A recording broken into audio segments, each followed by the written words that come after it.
right, Daniel. We're going to put you under the microscope. Oh, go ahead. I'll do my best. Yeah. One question I have actually. I feel that a lot of people ask me. I want to be pretty clear when I answer it. What's the difference between being a vegetarian and being a vegan? Is there any difference? Well, vegetarians usually eat dairy products, maybe. Okay. Eggs, stuff like that. Okay. There's a weird type of, sorry, not weird, each to their own. But some people exclude all meat products, but they eat fish. I don't really understand that one, but that's some type of vegetarian. Yeah, okay. I wouldn't call it vegetarian, but some people just exclude the meat fish. Okay. Vegetarian, yes. Okay. But going vegan is you exclude all animal products. All right. No dairy, no eggs, no nothing. Okay. Even to the point of honey, I've heard. It depends on how hardcore you are. Okay. Yes. Okay. But there's good replacements for honey and everything. So that's I want to hear that. Basically, if you wanna, vegetarians don't eat anything that you have to kill stuff to eat, all right. And vegans just eat nothing from the animal kingdom at all. Okay. Basically.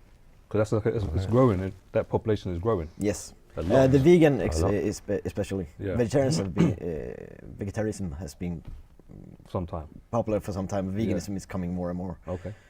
Do you think it's more of an environmental, social movement rather than health? There's a lot of different reasons why people go vegan or vegetarian. Some for the moral of it, they don't want to kill animals. Some for the environment. Myself, I've been cutting down a lot of meat lately, mostly for the environmental aspect. Red meat or meat in total? Meat in general. Meat in general, okay. So I haven't stopped eating it, but I cut down a lot on it. Okay. Eat maybe twice a week. All right. Something like that.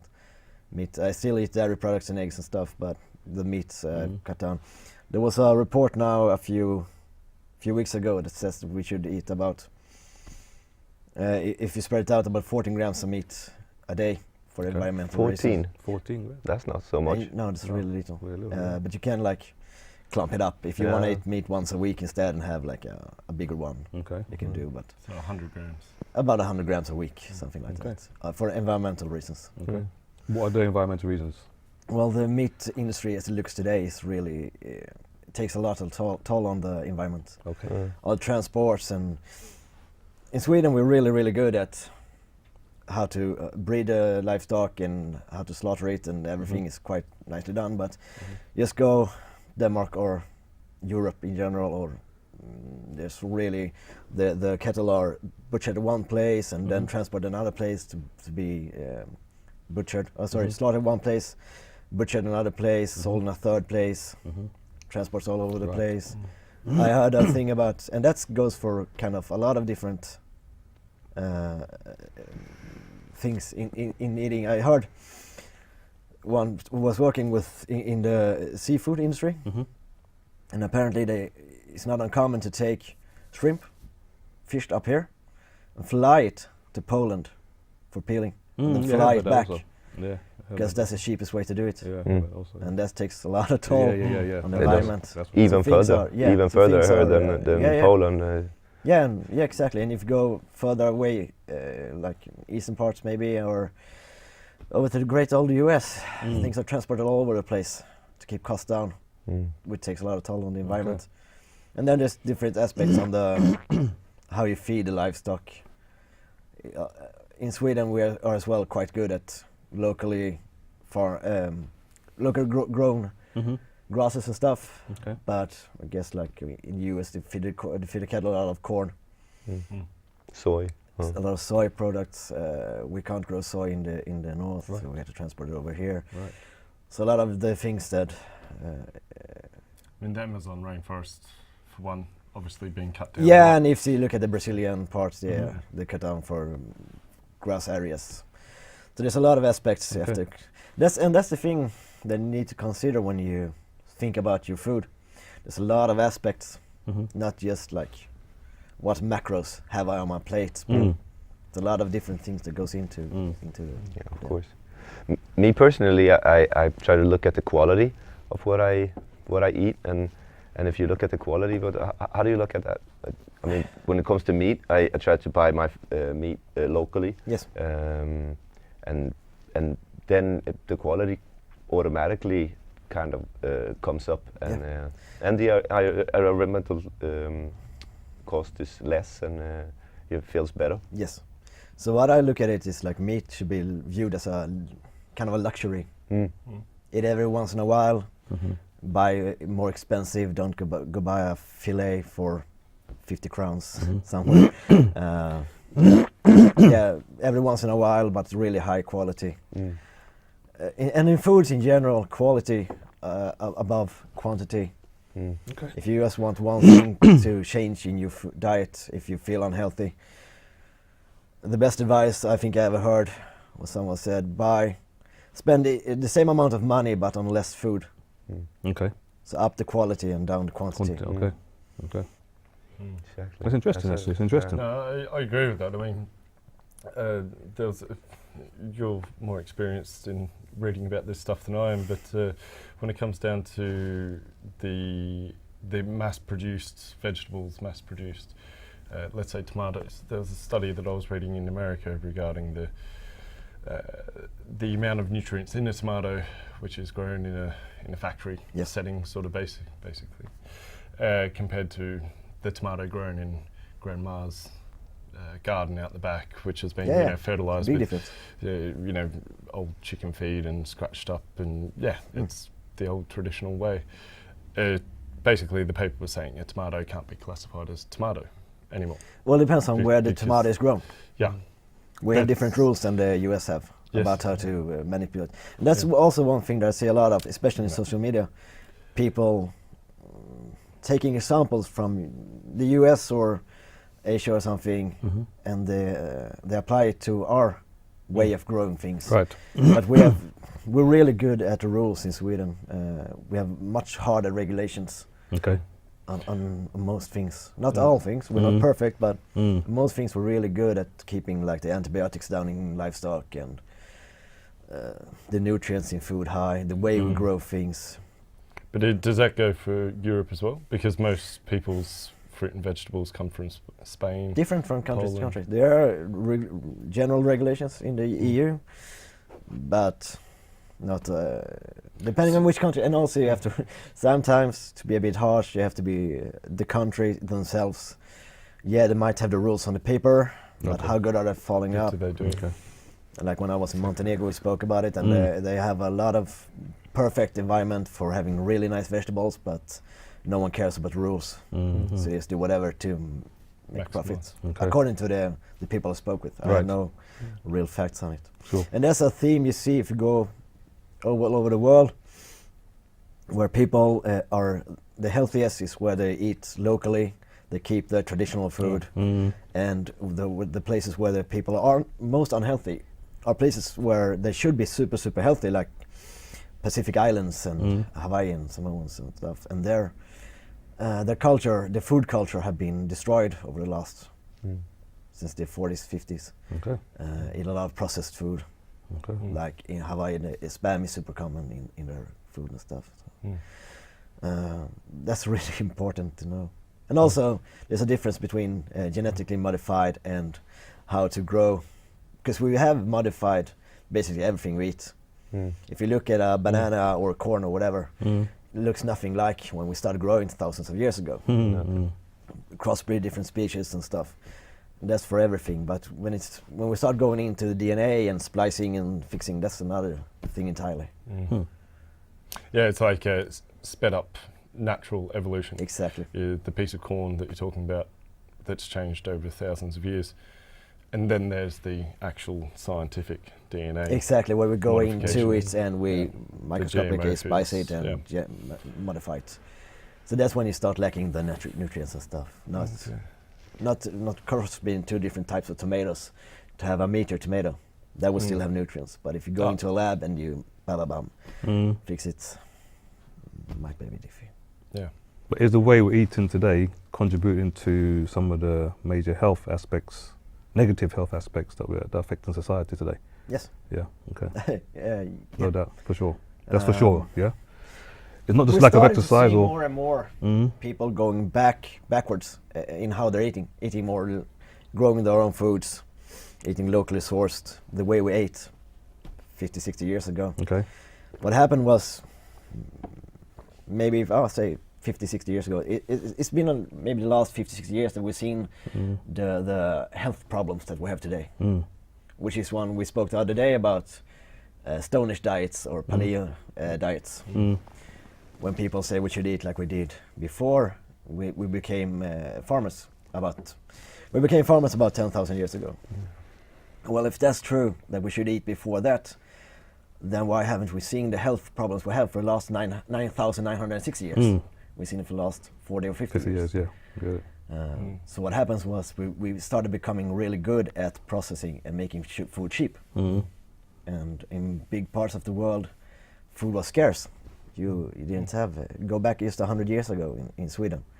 Not everyone could eat full, the belly's full every day. But then we made it, made food cheap, and everyone can eat all the time. My little philosophy about this is that we focus so much upon making money, making sure the kids have a good time on the weekend, making sure, I've got to get to the gym, making sure, I've got to be up to date with the latest movie, whatever it is. Yes. Okay, so we've got all these things going on.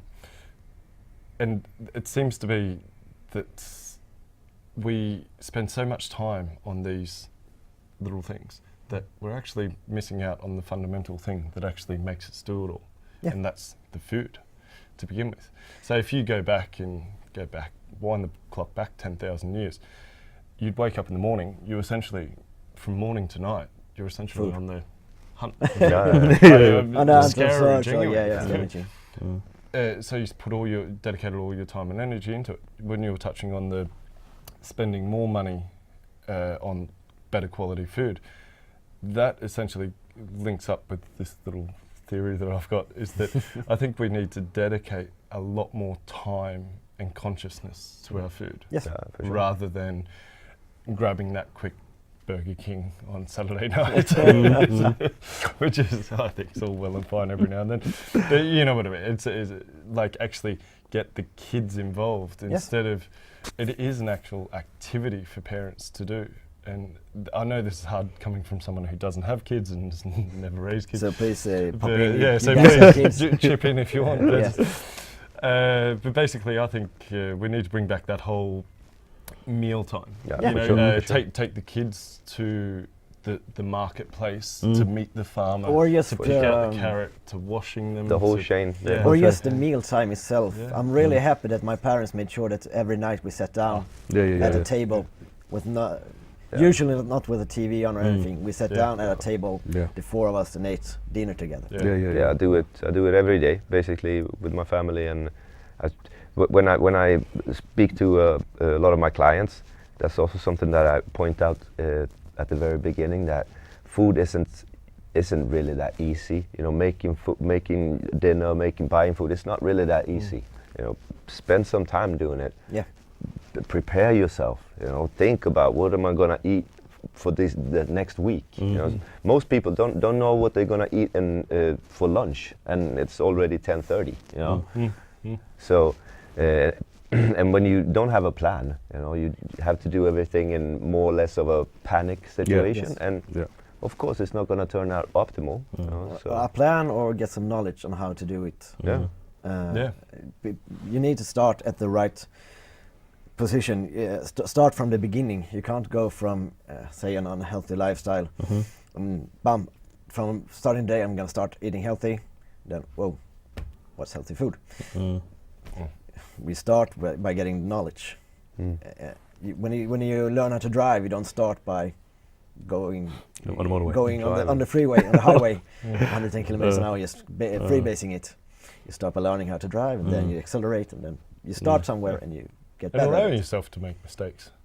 Yes, I mean, and it's not so somewhere along the line, the last maybe, I don't know, 10 years or so maybe, and I kind of blame the fitness industry.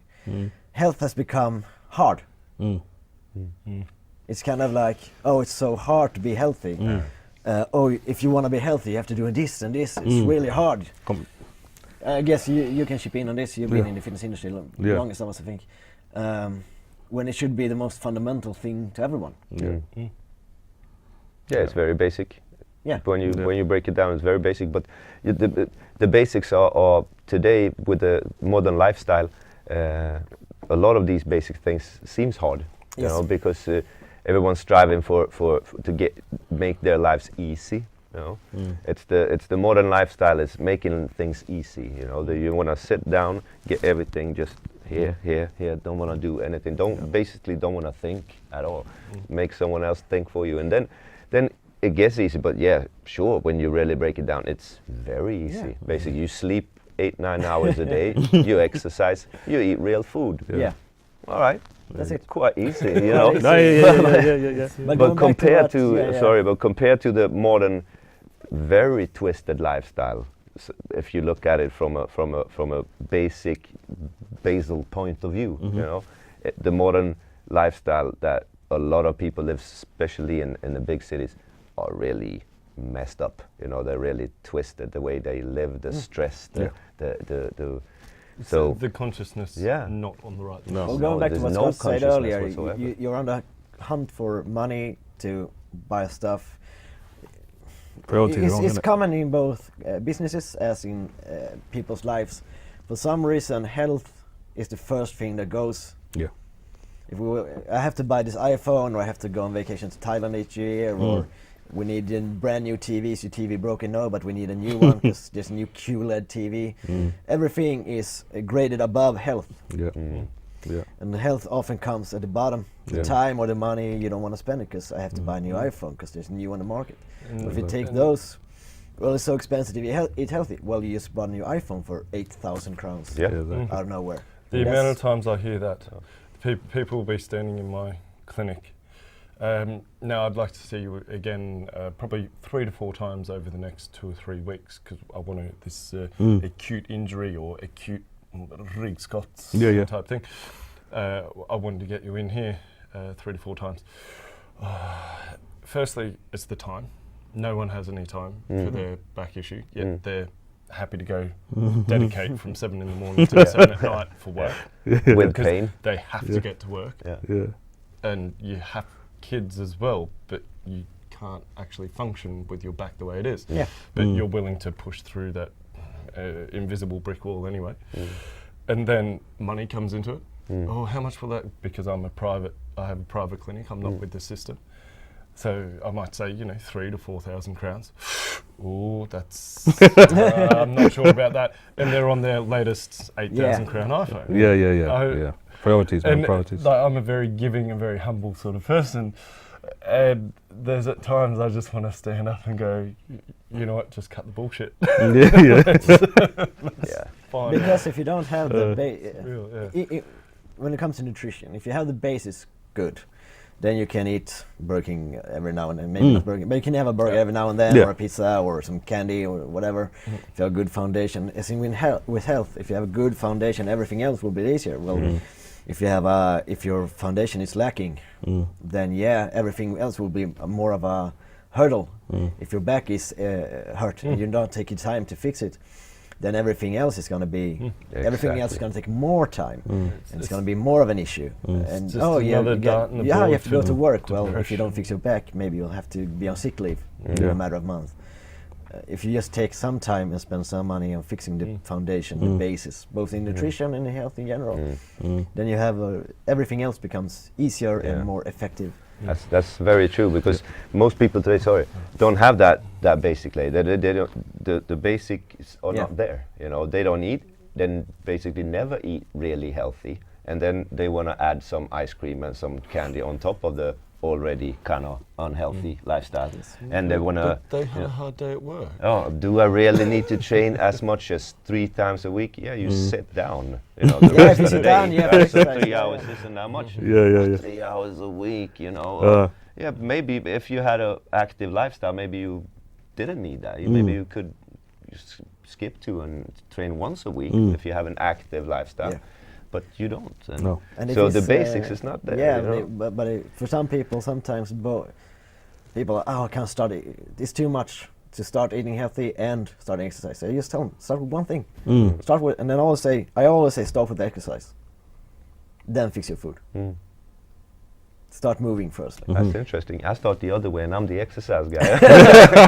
I was going to say, no, I'll start the other way as well.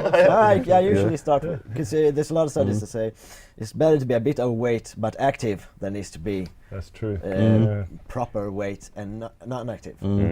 Wrong. So you want to be starting with. If you want to start with one thing, start exercising a bit, Okay. and then we can work on the food. I don't say start exercising and eat.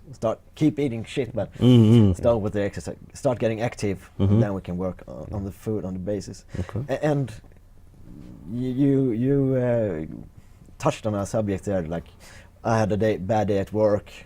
I want my ice cream. Or one thing I often hear when I talk about healthy food is, well, you have to. Can't I ever have something fun?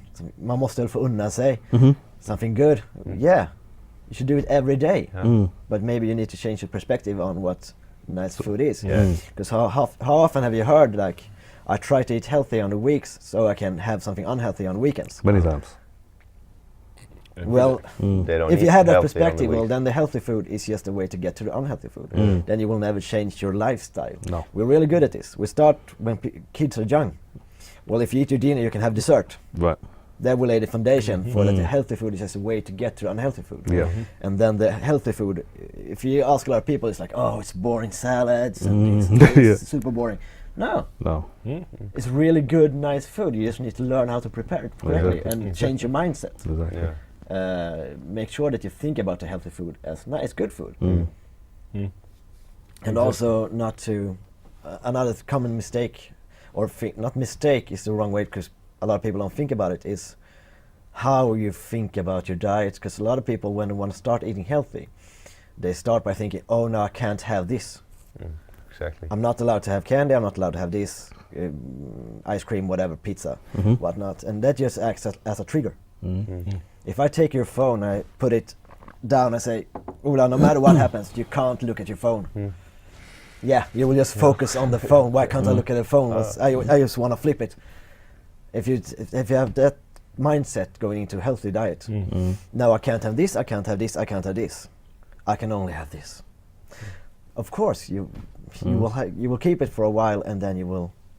Sometimes you will not keep it, and in the long run, you won't have the basis. But if you choose, like, yeah, it's Monday today, I'm gonna have this because it's great. I'm gonna have cauliflower. I'm gonna do it in a nice way, or I'm gonna make a nice sweet potato soup or whatever.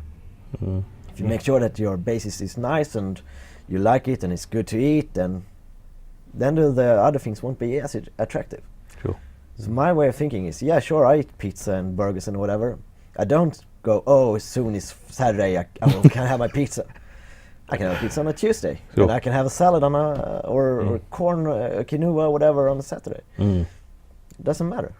I view them equally. I just choose when to eat what. And this comes into the point of putting time, effort, consciousness into your food. Yeah.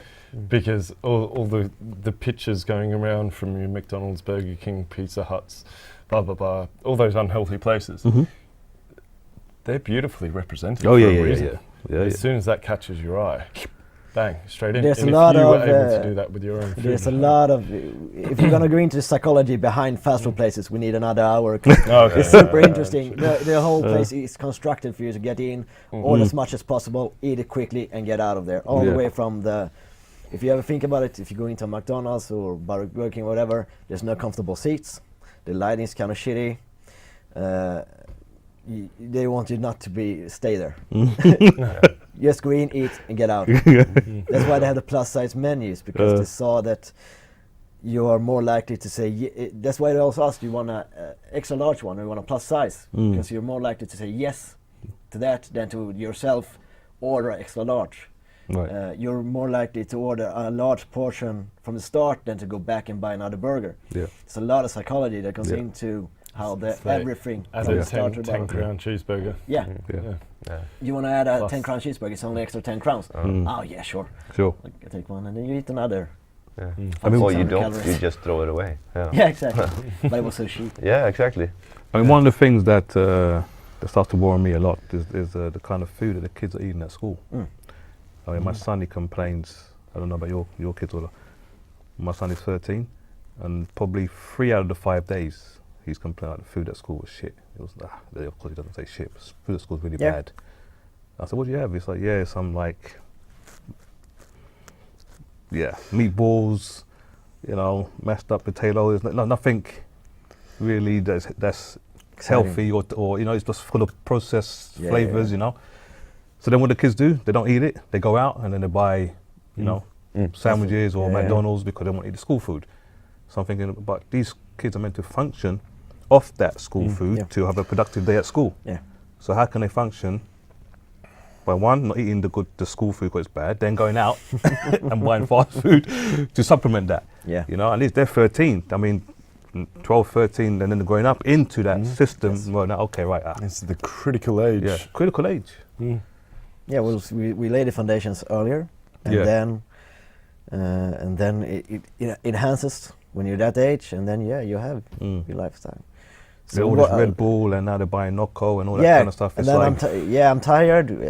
They maybe if they eat too heavy or too much mashed potato at lunch, then they're tired in the afternoon because you have to process that food, and your system goes into all your blood, or most of you, but not all of it, goes into the process of digestion, and you get tired, you get sleepy, and then you still have classes, so they go and buy the Red Bulls, and then the Red Bulls become a thing that they have to do to stay alert, and it's a negative spiral. Yeah. Yeah. But also you have to give schools some slack because they're also. Yeah, they have to. They regulate how much money they can put into stuff. They need to cut backs every year. It's incredible. Come to think about it, I looked after a little kid just last week. Friend of mine, their little kid, 6 or 7 years old, not allowed to have peanut M&Ms because there's peanuts inside of it. It started to get me thinking. I started to ask some questions about the school food and things. Yeah. Started to do a little bit more research into it. I can't be quoted on this because I was picking things out of the internet and a bit here and there, but it seemed to be reasonably justified through a couple of sources. 7 crowns a day for preschool meals. That sounds about right. Yeah. And with the regulations on allergies, is stripped of anything tasteful. Basically, there is no salt, there's no pepper, there's no seasonings, spices, herbs, and a lot of time is cooked in one place and transported. And it's so lack of a better phrase, but watered down in a sense that there's nothing left. Well, you can do a good healthy meal for 7 crowns. There's people who do it. There's one on Instagram. She has a cookbook and stuff. She's really good. Her thing is each portion each recipe makes about every portion about 10 crowns. So you can do good healthy food for really cheap. You just have to know how to do it. Okay. Yeah. So that's not that's really interesting. you can do it really cheaply. You just have to make the time and effort into teaching maybe the people who are doing. And then cooking. I think the best one, coming back down to consciousness of food, was 15 to 20 minutes eating time. So basically, to get all the kids in, 2 or 3 adults, 2 or 3 teachers, organising 20 or 30 kids in a preschool for 20 minutes, eat, clean up, and get out. I mean, that's rushing. Yeah, and what kind of basis do you lay there? No. Well, then a lot of people rush when they eat, of course. And we also see that people that eat quickly often eat more. They often overeat. When people are stressed or they're in a hurry or they eat quickly, they often overeat. And because they're in a hurry, they'll buy the McDonald's or the cheaper options, or Yeah, the if you can more save some fast extra, food, yeah. fast food options. Drive-thrus, perfect example. I think this problem with the schools is also coming down to parents, because the parents don't teach, they don't put the basic foundation to their kids. So most kids today, they at home they eat only processed crappy food. So how could the school, get them to eat? If the schools, let's just say that the schools actually were giving them a nice salad, that's where you're coming from. who would eat it? They wouldn't eat it. They would, and you could see it today as well. As soon as they have some pasta maybe, or some or hamburgers, or everybody's eating. You know, they eat it, and in a sense, what they see is, okay, that's at least that's better, because then they eat. You know, if they try to serve some vegan, you know, some lentil soup, and you know, but you know, half or maybe 80% of the kids, they don't eat. Yeah. So. And that's it, and that comes back to the parents. I think, you lay the foundations. Because the school can't. Because today also a lot of parents, they think the school's gonna do everything for their kid. They blame the school for everything. You know, they say, you have to teach my kid this and this. No, basically you have to teach your kid the common sense and basic foundations when it comes to exercise, food. You know. Stress, rest, you know, all these stuff. You have to teach them that, so the school can apply it. And not only teach them. I think you guys who have kids probably know this better than I. But a lot of things like I drive my kids to practice. I do this and this and this. A lot of stress. But then a lot of parents don't take time for themselves to exercise or eat healthy. And as you know, kids kind of don't do what we say. They do what we do. Yeah, exactly. So if you tell your child to, you have to eat healthy. Or eat this salad, let's take it for example. Even though a salad can be super unhealthy as well. Of course. But just take it for example, if you tell them to eat this and then yourself are stressed to eat crap, then the kid will eat crap and be stressed as well. So you have to make the example. You have to be an example. For sure. I mean, just moving from that a little bit. I mean, when I shop now, the last 2 or 3 years, more or less everything I buy is organic. Yeah. How organic is organic? Today, I mean, in Sweden it's really good. It's really good. Okay. Yeah. All right. I can't say too much about other countries, but everything if you eat organic or ekologiskt. If you buy like meat that is organic, and then also the feed has to be organic and it has to be harvested in a special way. Okay, so that process is you can. Sometimes people are too skeptical to the system. We have quite a good system in Sweden, actually. You're right, though, in Sweden, but we don't get a lot of our food from Sweden. You can. But most people's, the average Joe supermarket, Hemköp, Netto. Well, you can go into basically each store, and you can buy only stuff from Sweden. You can live on. But like fruits, I mean, like grapes and all that kind of stuff. Yeah, well, don't buy grapes in the winter. Exactly. Amen. Good comeback. Go back to the seasonal type of eating. That's one thing that we need to do. We're so used to eating everything all the time. So we have to fly in tomatoes from Spain or whatever. That's a good point. Eat tomatoes in summer, or make your own bottle. What do you call it? Like kimchi and stuff, pickle stuff, or eat pickle stuff, or buy good pickle stuff, or make it your own. Super easy, but make it in the right season. If you want to eat vegetables during the winter time, I often tell people it's better to eat frozen vegetables than fresh vegetables in the winter time, because they're harvested at the right time. Apart from like buying stuff that's grown in a lab or on the other side of the world. Sure, if you want to eat a banana, it's good source for carbs, but don't expect too much nutrition from it. You have to differentiate between nutrition-rich food and energy-rich foods. And humanity have managed some way to mess food up so much that we have actually, especially over there in the great country of USA, started seeing people who are overweight but malnourished. That shouldn't be possible, but we have examples of it starting to come. Because people eat high energy foods that are low in nutrition.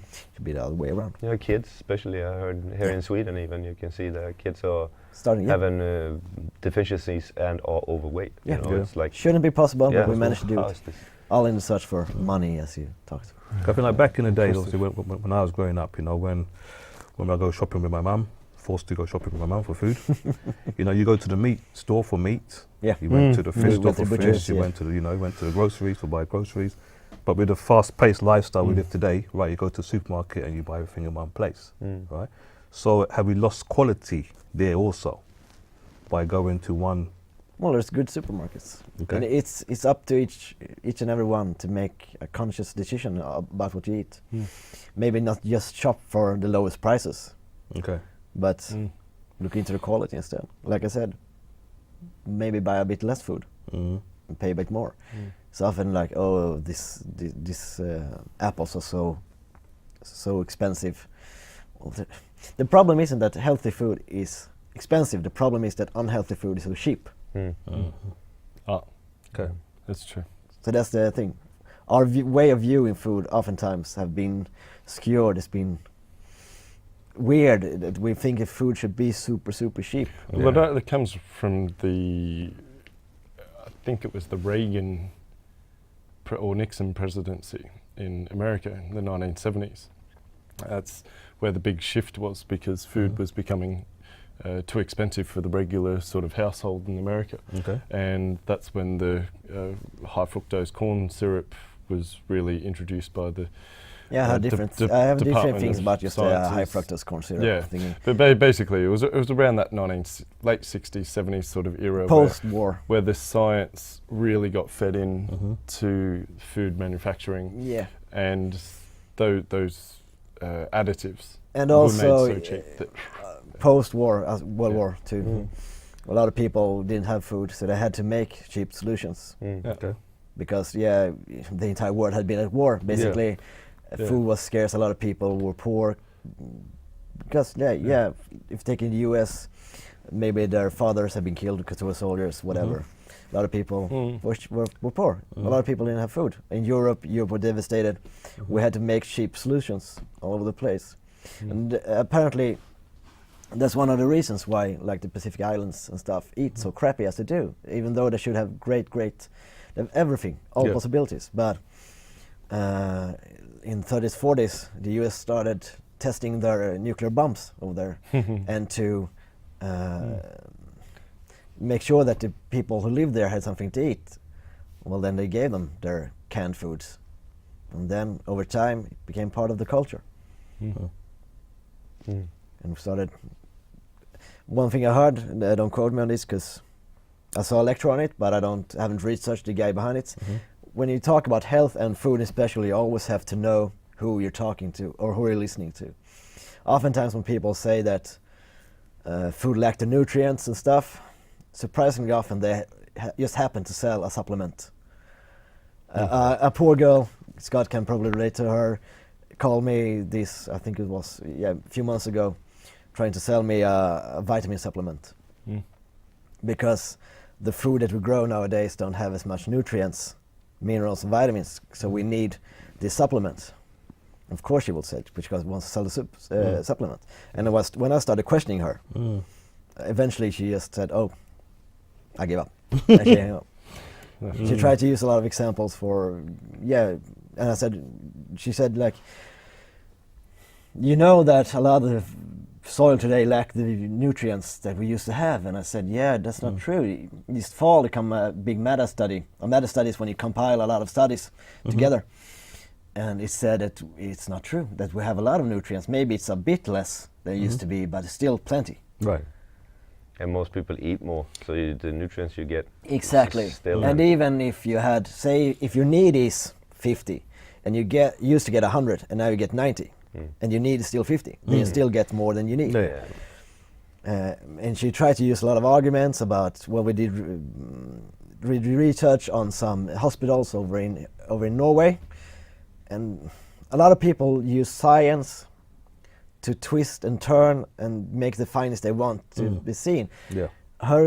Their way of saying was, we did studies on patients in 11 I think was hospitals in Norway, and they were malnourished, and that must mean that the soil lacks the nutrients.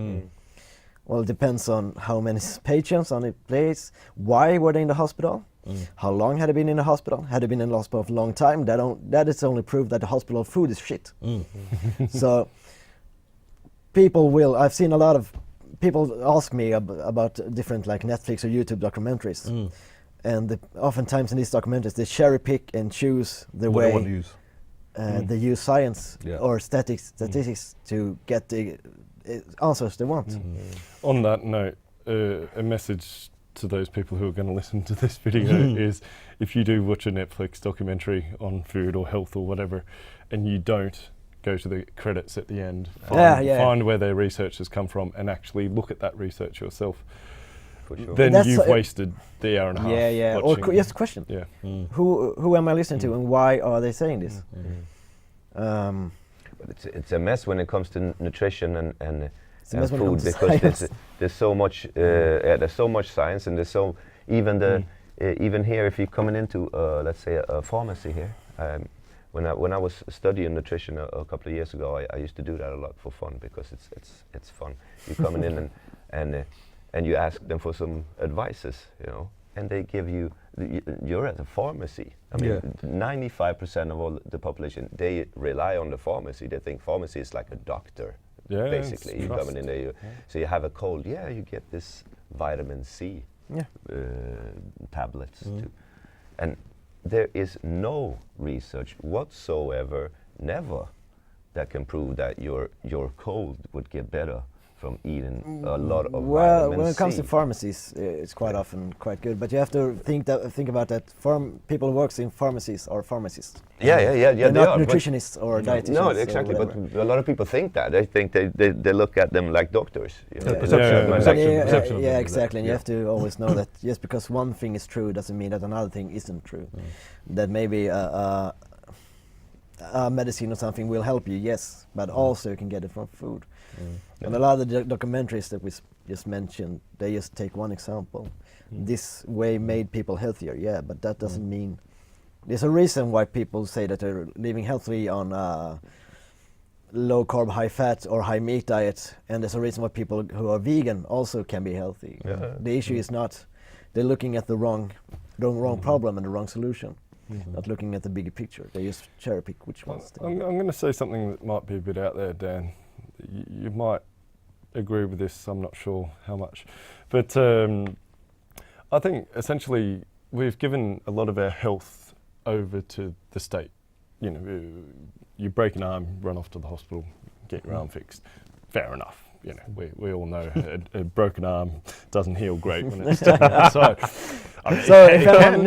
Go to a doctor if you break your arm. Not to the But when we look at our schools, 30, 40 years ago, we started to get fed in our schools. It's like, okay, that job's taken care of now. The physical healthcare thing, that's taken care of now.